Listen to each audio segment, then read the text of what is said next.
Bonsoir Monsieur le Ministre. Bonsoir. Alors vous achevez donc une semaine de déplacement en Polynésie, au Fénois. Alors pendant votre séjour, vous avez manifesté votre admiration pour ces cultures très puissantes. On vous a entendu les féliciter à plusieurs reprises. Est-ce que vous entendez aussi ces souhaits d'émancipation qui sont exprimés de la part d'une partie de la population? Nous avons peu parlé des sujets politiques, mais je les connais. Moi, j'ai constaté une Polynésie qui, évidemment, a ses défis à relever, celui du changement climatique, ses problématiques sociales, je pense à la question des inégalités, des défis considérables, nous en dirons un mot sans doute, celui de la lutte contre le narcotrafic, contre les drogues, contre les stupéfiants. Mais j'ai vu aussi un pays, un Fénois, qui va bien, qui regarde en tout cas l'avenir avec de l'optimisme et qui a envie surtout d'utiliser tous ses atouts pour pouvoir commercer dans le Pacifique, pour pouvoir s'élargir davantage dans cette région et qui représente incontestablement un atout pour la France. On a souvent dit la France apporte beaucoup à la Polynésie. C'est vrai d'un point de vue financier.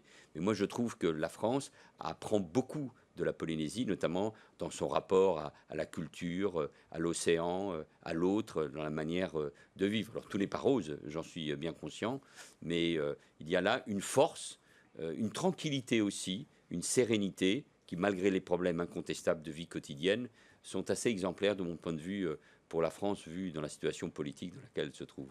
Une sérénité probablement plus marquée que, en tout cas, chez nos voisins calédoniens. Alors, l'accord de Bougival est contesté, vous l'avez vu hier encore, par l'Union calédonienne, mais la décolonisation est tout de même en marche dans cette collectivité. Pourquoi est-ce qu'elle n'allait pas en Polynésie? Est-ce que c'est parce que le Tavini a choisi finalement la voie pacifique? Non, il ne faut jamais qu'il y ait la moindre prime à la violence. Les histoires de la Calédonie et de la Nouvelle et de la Nouvelle-Calédonie et de la Polynésie sont très différentes, vous le savez. La Polynésie bénéficie aussi d'une autonomie forte, qui vient d'ailleurs depuis plus longtemps que la Nouvelle-Calédonie. Il faut examiner ces sujets, voir qu'est-ce qui peut être amélioré, comment donner Mais ça va plus être fait. Il de y aura compétences. un examen. Ah, mais ce sont des sujets qui doivent être traités d'abord par les Polynésiens. Il faut que ces débats soient portés à la connaissance des Polynésiens. Je n'ai pas le sentiment que lors des dernières élections territoriales ici en Polynésie, le débat est véritablement porté sur ce sujet, sinon plutôt sur le renouvellement des responsables politiques. Et puis il faut s'occuper des vrais sujets des Polynésiens. C'est vrai d'ailleurs pour toutes les populations et évidemment dans l'Hexagone. Il faut traiter des vrais sujets, l'emploi, la formation, l'avenir de la jeunesse, la question de la pêche, l'autonomie alimentaire. Ce sont des sujets que vous avez traités tout au long de la semaine, mais ce sont sujets-là. surtout des sujets Donc, de mais compétences locales. aujourd'hui, je n'ai pas le sentiment que ce soit le sujet principal, le sujet qui soit au cœur de toutes les tensions, comme c'est le cas en Nouvelle-Calédonie, qui a une histoire différente. Mais je suis évidemment attentif aux débats qui ont lieu. Je suis aussi attentif, et la France y est présente, aux débats qui ont lieu au niveau des Nations Unies. Mais le gouvernement de la Polynésie, celui de la France, doit pouvoir parler de ces sujets-là avec l'ensemble des forces politiques, mais économiques et sociales, tranquillement, de l'avenir, bien évidemment. Moi, j'ai une conviction, et je l'ai ressenti évidemment là où je suis allé, c'est que le lien entre la Polynésie et la France, l'État, est fort. Pas uniquement d'un point de vue financier, mais du point de vue aussi de la mémoire, de ce que les uns et les autres apportent. Et au fond, on est en train de trouver un équilibre qui me paraît très intelligent. Je pense qu'il faut évidemment enlever toute idée de paternalisme et d'infantilisme. La Polynésie s'épanouit dans ce territoire du Pacifique toute seule. Mais on doit pouvoir ensemble, pour défendre des intérêts communs, avancer ensemble. Il y a un autre sujet sensible, vous le savez, c'est le nucléaire en Polynésie. Certains Polynésiens attendent toujours un pardon de la France. Est-ce que ce pardon va venir? Et surtout, est-ce que le remboursement attendu par la CPS, on estime qu'il y a plus de 100 milliards qui ont été dépensés pour les maladies radio-induites, est-ce que ces dépenses vont être remboursées par l'État? Je sais que c'est un sujet sensible qui a fait basculer d'ailleurs l'histoire moderne dans les années 60 de la Polynésie française. Et moi, je souscris à la nécessité d'un acte symbolique fort. Et il est nécessaire à la mémoire autour des essais nucléaires. C'est au président de la République de le décider. Ensuite, l'État, à travers le chef de l'État, à travers le président de la République, Emmanuel Macron, avait pris un certain nombre d'engagements. Ces engagements, pour la plupart, sont tenus. La prolongation des missions allées depuis 2022, le centre de mémoire qui maintenant est à la main du gouvernement polynésien, l'installation du RSMA, service militaire adapté à eau, la dépollution évidemment des terrains, la déclassification de tous les documents. On est arrivé aujourd'hui à 98%. Le report jusqu'à fin 2027 pour tout dossier dossier d'indemnisation. Et il reste, bien évidemment, vous l'avez fort bien dit, la question des indemnisations. Il y a un débat qui a lieu, une discussion avec la CPS. Je crois qu'on est d'accord autour d'une somme forfaitaire, 70 000 euros à peu près par dossier. Mais maintenant, il faut discuter du nombre de personnes qui peuvent être concernées. Ce travail doit continuer à se mener. Le ministre de la Santé viendra dans quelques semaines ici en Polynésie. On pourra également l'interroger sur ces sujets-là. Mais moi, je trouve que le dossier avance de manière intelligente des passionnés. Il y a aussi une commission d'enquête parlementaire qui aboutira sans doute à une proposition de loi dans quelques mois. Donc sur ces dossiers-là, dans la transparence, je l'ai déjà dit, l'État n'a rien à cacher. On doit pouvoir avancer parce que c'est important qu'il y ait toujours une réconciliation des mémoires. Alors il y a une autre question de santé, mais qui concerne aussi la sécurité et la société, c'est l'ICE. On vous a entendu en parler hier. On a pu avoir le sentiment que vous mettiez un peu le cannabis au premier plan dans la lutte. Le haut-commissaire parlait aussi de l'alcool. Mais l'ICE, c'est vraiment la drogue qui inquiète le plus les Polynésiens. Qu'est-ce que vous pouvez faire? Est-ce que vous pouvez répondre à la demande du président de la Polynésie qui demande à augmenter le quantum des peines?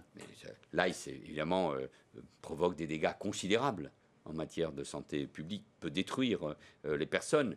Donc il faut mener une action, et nous le faisons, très forte, très puissante, d'abord de coopération internationale, puisque la Polynésie est un lieu de passage, une route de passage entre les États-Unis d'Amérique et l'Australie. Il y a eu des saisines records encore il y a quelques jours. Et hier, nous l'avons vu avec les services des douanes, la police, la gendarmerie, nos armées, la police municipale de Papeete. Tout le monde est extrêmement mobilisé. Donc non, c'est évidemment une priorité. Le quantum des peines est déjà très important. Il s'applique et a priori il ne bougera pas. On peut toujours faire évoluer les choses. Mais il est important et il faut une lutte déterminée. Mais là, il ne doit pas cacher le reste. Et la consommation de cannabis avec des doses particulièrement puissantes est particulièrement dangereuse pour la population en général et notamment pour les mineurs. Il ne faut pas avoir une vision romantique de la consommation de cannabis, et le mélange cannabis alcool, évidemment, provoque de la violence, notamment dans le milieu familial, mais aussi sur la route. Je pense au nombre de morts sur 2 roues qui est à déplorer en Polynésie. Donc c'est une lutte générale. Il y a le travail de l'État et il faut un véritable travail de prévention, de santé publique, de santé mentale qui doit être mené au niveau du pays. Très bien. Alors, vous allez retrouver à votre retour ce soir un gouvernement qui est en pleine tempête budgétaire. C'est un petit peu compliqué, on le sait. Est-ce que la Polynésie et les Outre-mer vont être épargnés par cette tempête budgétaire? Est-ce que vous pensez pouvoir maintenir les crédits alloués à la Polynésie? Vous savez, j'ai une longue expérience politique et je dois dire que c'est une chance et un honneur d'être ministre des Outre-mer et d'être très présent avec cette mission auprès de mes compatriotes ultramarins. Et je veux faire avancer les dossiers, reconstruire Mayotte, venir en aide à La Réunion après un cyclone, régler le problème évidemment de la Nouvelle-Calédonie en établissant la paix civile, lutter contre la vie chère partout et répondre aussi évidemment aux attentes des Polynésiens. Et je viens de passer une semaine, je veux dire, particulièrement intéressante, passionnante avec mes compatriotes polynésiens, avec l'ensemble des élus et des acteurs économiques Ça vous encourage à maintenir les budgets? Non, ça m'encouragerait à rester ici, mais je dois rentrer bien évidemment et je pars ce soir. Il faut que la responsabilité l'emporte, vous savez, dans l'Hexagone. Il y a beaucoup d'irresponsabilités, il y a beaucoup de divisions et je dois préserver évidemment l'essentiel du budget des Outre-mer parce qu'il y a des besoins pour les centres d'abri face aux intempéries, pour soutenir les Jeux du Pacifique, pour augmenter les moyens. Vous savez, les moyens de l'État vers la Polynésie française ont augmenté de 2020 à 2024 de 192,4 milliards à 222,8 milliards de francs pacifiques. Ça veut dire que l'État joue son rôle et je veux préserver évidemment cette aide, même si évidemment les choix budgétaires du Premier ministre ne seront pas faciles. Mais je demande vraiment aux membres du gouvernement français, comme à tous les parlementaires, de penser aussi beaucoup plus aux Outre-mer. Elles ont besoin de la passion et de l'engagement de l'État. Monsieur le ministre, je sais que vous êtes un petit peu pressé, vous partez ce soir, et qu'est-ce qui vous a le plus marqué finalement lors de ce séjour en Polynésie? Qu'est-ce qui vous a peut-être aussi le plus surpris? La culture, c'est ça qui m'a marqué. La passion pour la culture, la fierté pour les cultures, parce qu'elles sont différentes, vous le savez parfaitement, selon les archipels visités, selon rencontrés, une très grande dignité, une très grande fierté. une très grande tranquillité dans la manière d'envisager les sujets. Et au fond, à travers le musée que j'ai visité, où le succès de l'UNOC, succès de la France, mais qui est dû d'abord à la Polynésie, à son gouvernement, qui s'est engagé de manière extraordinaire sur ce sujet-là. Je répète ce que j'ai dit il y a un instant. La force de la Polynésie, elle entraîne la France dans le Pacifique. C'est vrai sur la culture, c'est vrai sur la biodiversité, c'est vrai sur la lutte contre le changement climatique. Donc nous avons beaucoup à apprendre. Qu'est-ce qui m'a surpris? Je ne sais pas. Les fêtes, les noms qui m'ont été donnés. Ça, c'était au Marquise. Et peut-être ce qui m'a surpris davantage, c'est l'attachement des Polynésiens à la France et au rôle de l'État. Merci. Puis on a vu aussi que vous aviez des talents en danse qu'on ne soupçonnait pas peut-être. Si vous le dites, c'est que c'est vrai. Je vous remercie, Monsieur le Ministre, d'avoir participé à ce Merci plateau. à vous.